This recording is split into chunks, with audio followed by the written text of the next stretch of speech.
Hello, this is Angela with Parker's Permaculture. It is a really pleasant morning here in Portland, Oregon in mid-November. We are sitting in the backyard of my permaculture garden in zone 8B. You can see our pallet woodshed behind me and lots of things strewn around the garden. It is a time of year where there's lots of things kind of left untended, things that are sort of in transition, and I'm starting some winter projects. So there's a lot of things staged around the garden, and I'll be sharing some of those winter projects with you over the coming weeks. It's been a really hectic last week, really busy, and I haven't made as many videos. And today I had a package come in the mail and I wanted to open it in front of y'all, open it with y'all, and talk about the contents because they are some goodies that I am adding to my garden to help enhance some areas of my garden. So hang tight and we will open this package together and talk about it and talk about how you might want to consider adding some of these things to your garden as well.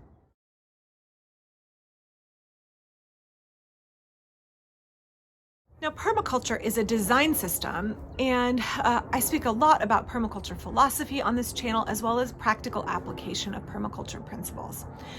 I've spoken in the past a number of times about how it can be really easy for folks to get bogged down in the functionality of permaculture when there is such an element of artistic beauty, artistic creativity, and aesthetics in the design in permaculture, if you allow room for that. I think we have a more holistic, integrated, and enjoyable application of permaculture if we include aesthetics in it, whether it is art that we create and put out in our garden or in our design of our home, or whether it is beautiful plants that we grow in our garden. Human beings have a longing for beauty, and I think that that's a really good thing, to have a desire to be surrounded by beautiful things as well as functional things. And beauty and functionality are not mutually exclusive in permaculture, and they enhance our permaculture. When we have beautiful things in the garden, as I've spoken about before, we are much more likely to be out in the garden. We want to be out seeing those plants in bloom. We want to be out for the viewing of when the leaves turn gorgeous red and yellow and golden and scarlet almost in autumn. We want to be out experiencing those things along with sort of kind of the more practical things that we're growing, like, horseradish or things that aren't that beautiful but that feed us internally. We also need to have things that feed our mind and our eyes and our emotional selves, our creative selves just as much. So I do spend a little bit of my garden budget on beauty. So I ordered this package way back in August, and I kind of forgot that I had ordered it and was really pleasantly surprised to find it on my step at about 7:03 this morning. So let me open it for y'all. This is from Terracea Farms in North Carolina, and I've never ordered from them before, but they had what I was looking for, and I'm always willing to give different producers in the States a try. Some of those not huge big name producers. So little package, but it has a lot of goodies in it.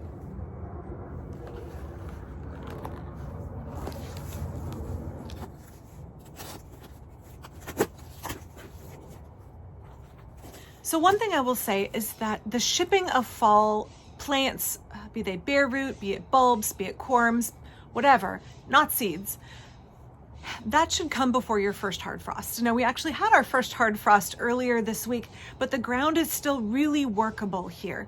So it's not going to be an issue for me, but you need to get these things in the ground before your ground is too frozen to work.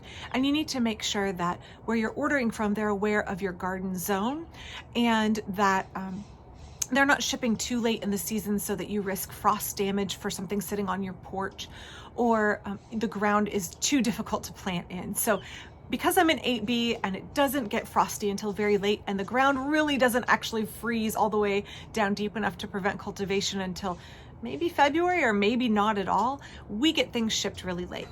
So I ordered this in August, and I just want to say it's really important to remember, don't wait until past mid-September to order bulbs and corms and plants and cuttings for fall delivery. And the reason is they usually sell out, especially small family growers usually sell out.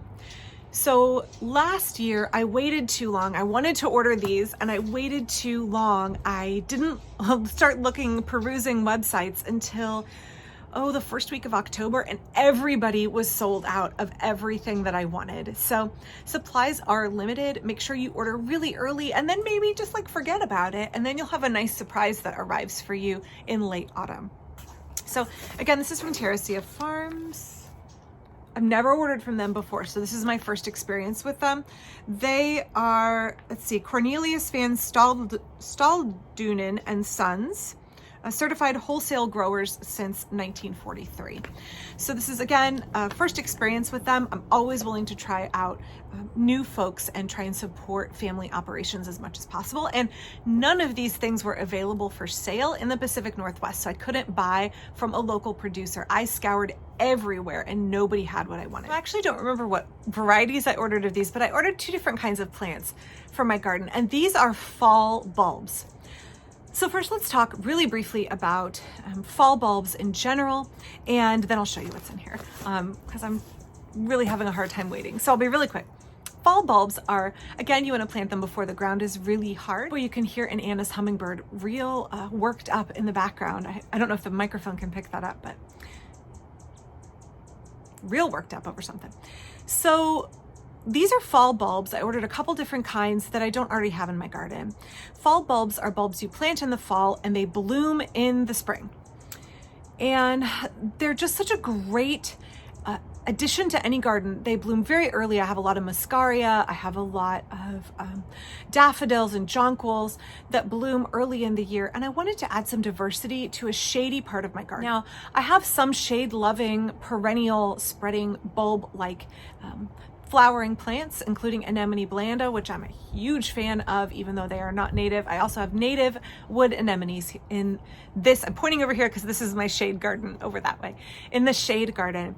But I wanted a few more. I need some more color and more interest and something to draw me into this part of the garden in the spring. It is a part of the garden that I used to think I would stroll through on my way out and back to the back here to let out the chickens, and I just don't use it that much. So I want to make it more visually appealing. Again, our permaculture and our aesthetics can be intertwined in a way that augments both of them, right? The beauty augments the functionality. The beauty inspires us and encourages us to engage with the garden. So I thought, well, I'm going to get a couple of things I've wanted to get for a long time. And one of them is actually a native here in Oregon, and I couldn't find a bulk supplier anywhere. And the other one is not a native, and I may get some flack for it. In permaculture, there are permaculturists who aspire to plant only natives. I am not one of those, obviously. So when you're planting your fall bulbs, they can be really, really small, or they could be really big, like a big daffodil bulb. You want to plant the bulb about 3 times the diameter of the bulb. That's how deep you want to plant it in the ground. So when you're working with little itty bitty bulbs like the ones I have here, they're really easy to plant. Another thing about fall bulbs is they do really, really well visually and have much more bang for their buck when you plant them in a swath. I like to use the word swath on this channel. An area where you have a collection of them planted together and it kind of flows in an organic shape. Neat straight rows of individual bulbs doesn't actually have that much of a visual impact. Think about when you've been to a tulip farm and there's just these vast expanses. You might not be able to make a vast expanse on your farm or in your garden, but having a little collection where the eye can rest on an area that's just all that one kind of plant is really, really gorgeous and has a really nice effect. So consider buying a group bundle of bulbs and planting them all in one area and all in kind of an organic shape, not a circle, not a rectangle, not in one line of plunk, plunk, plunk, plunk, plunk bulbs, but in an area where they look really natural and like a drift, right? That's really the most visually appealing and the best bang for your buck. Now, over time, depending on what kind of bulbs you grow, maybe something like a hyacinth where they kind of deteriorate over time, but it may be something like a jonquil or these guys here in this box, and they may spread over time, and you'll find that they spread in an organic manner. And if you already have kind of a gentle undulating patch that you plant them in, as they spread, that spreading will look really natural, as opposed to a really linear planting. When they start to drift outside of it, it looks messy. But if you've already had kind of, again, that organic shape to begin with, as the patch spreads, it just looks really, really natural. So the two kinds of bulbs that I ordered from Terracea Farms are Fritillaria meleagris and Galanthus, and I ordered a mix of Galanthus. So let's talk about Fritillaria first. You can see here in the package, they come in sets of 10, and I got quite a discount if I ordered a bunch. So I ordered 50, I think I ordered 50. And so Fritillaria meleagris, I'll post a picture, is the native checker lily. Now, there are multiple species of Fritillaria that are native here in the Pacific Northwest. This is just one of them. So before folks jump on me and say, actually, you know, there are these other species. Yes, I know there's more than one, but this is my favorite. It is something that is it's just such an understated, beautiful flower. Now, Fritillaria also have, I think there's more than 200 species, but there's lots of Fritillaria that are cultivated that are much more extravagant in their shape and color. Fritillaria meleagris is also sometimes called the snake flower plant. I'll post a picture again because I already grow this in a few places. It is this very diminutive little bulb that looks like a little tiny kind of lily shape. It is related to lilies, and it has a drooping teardrop flower that's maybe only about that big, but it is a stunning purple and white check, or a purple and yellow check, depending on natural variation. It's just such a beautiful, subtle, understated flower, and it does very well in shade. I have a patch of it over here in my garden, and I'm just too impatient. It was very expensive when I bought it locally. I bought 3 bulbs, and I now have about 6 bulbs. It's slowly spreading, and I wanted more visual interest than that. So I bought 50. I bought 50 bulbs from Terracea for the same price that I bought 3 bulbs originally at a local plant nursery. So just be aware it can be much more cost effective to order online and in bulk. So I'm going to be planting all of these little Fritillaria bulbs in the shade garden because, again, this does really, really well in shade. It can handle some sun. Let me open it and show you what they look like. So these are the little bulbs, and again, you only want to plant them about 3 times the diameter is the depth that you want to plant. And you want to plant, let me see if I can hold my hand up here, do the YouTube hand. The root is on the bottom here, and then this is how it will grow. So the root part goes on the bottom in the hole, and then this part goes up. And again, I only need to plant it 1, 2, 3, about that deep in the ground. Now, Fritillaria meleagris has a reputation for migrating deeper into the soil as the plant gets older. So if you plant this in your garden and you go to dig it up and divide it in the fall, and you'll dig down to that original planting depth and you'll be like, oh, it's gone. They tend to scooch themselves deeper into the soil. So just keep going deeper if you need to dig up your patch for whatever reason. Actually, several inches deeper. Fritillaria are also notorious for not blooming the first year. So if you just see some stalks of green, that's all you may get the first year. Please be patient with bulbs, especially ones that are slow to get established and slow to spread like Fritillaria. Be patient. It's worth waiting a couple of years to get the gorgeous display of those delicate checker lilies. The blooms last quite a while. And a benefit of having a spring blooming bulb like Fritillaria is you never need to water it, ever. You plant it in your garden, it blooms in the spring when water is abundant, and then it dies back and goes dormant during the hot, dry weather. And it doesn't need to be watered at all during that time. And so if you're looking for more of a drought-resistant visual display in your garden, consider those spring bulbs that won't need any over summer watering. They go completely dormant, and then they recharge themselves in the fall and get nice and plump again. Now, here in the Pacific Northwest, our ground is very wet in the fall. But if you live somewhere where the rains have not yet returned and you are going to plant your Fritillaria, then keep in mind they come really, really dry from the producer, and you can soak them for 24 hours before planting them in the ground if it is not already quite damp where you are. That would be overkill for me. I can just go ahead and plunk them in the ground. So again, I got 50 of these. I'm very excited. Oh, I should say, when you plant them, as well as planting them 3 times their depth, plant them about 3 times their diameter from each other. I have an escaped chicken. Did you hear that? She needs her wings clipped and she just jumped the fence. Give me 1 second.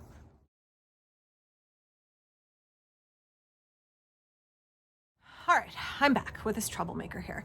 She's pretty much a lapdog of a chicken. So if a human is out in the garden, she wants to be where we are. And it's my fault. She just finished molting recently and has all these new flight feathers that I need to trim so she can't hop over the gate into the part of the garden she's not supposed to be in.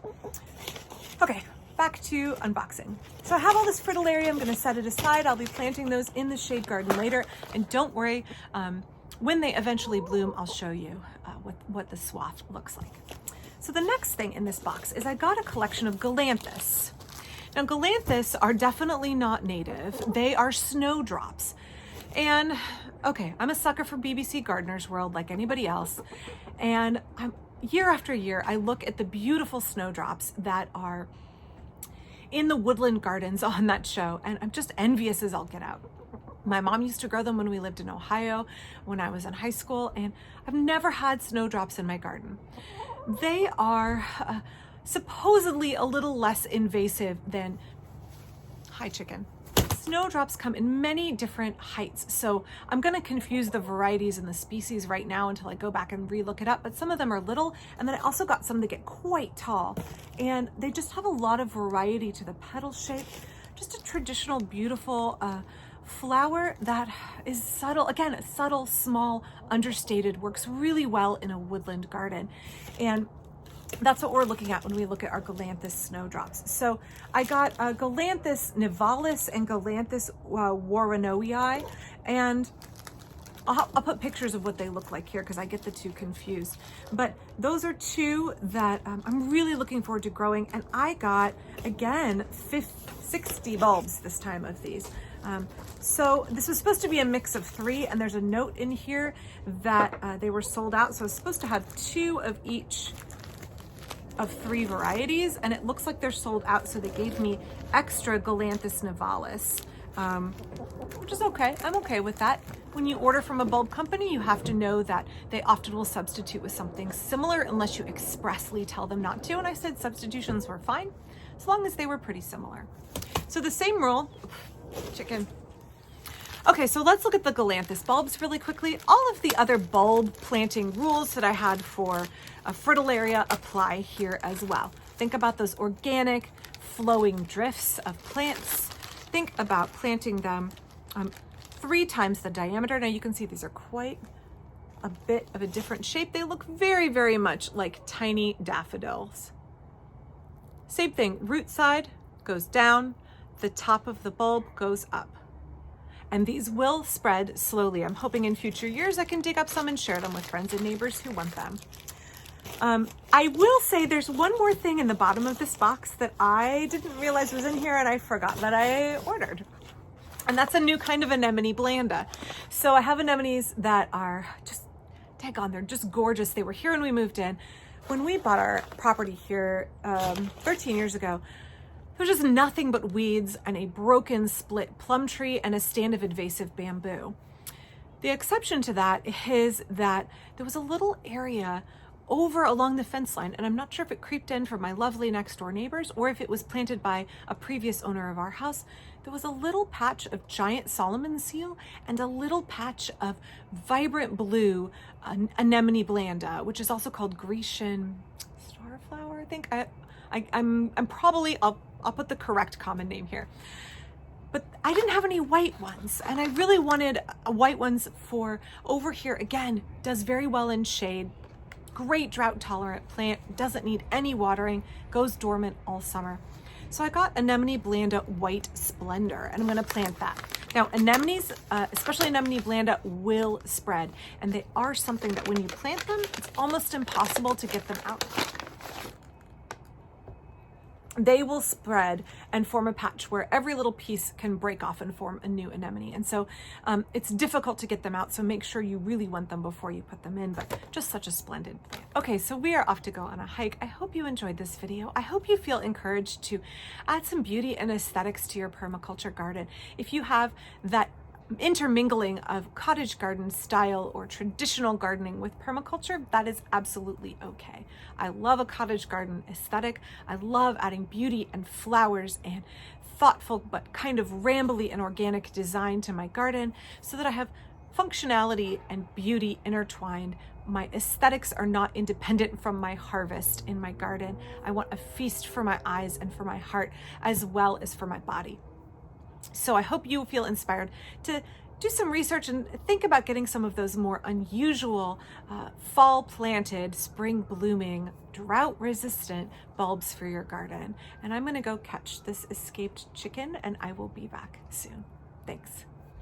Oh, real quick, if you are interested in supporting this channel, I have a Patreon down in the description and a PayPal. You can always throw a couple of bucks at me and say, thanks for your content. I learned something and I appreciate the time and research and emotional and psychological and physical labor that you give to this channel, Angela. So here's a couple of bucks.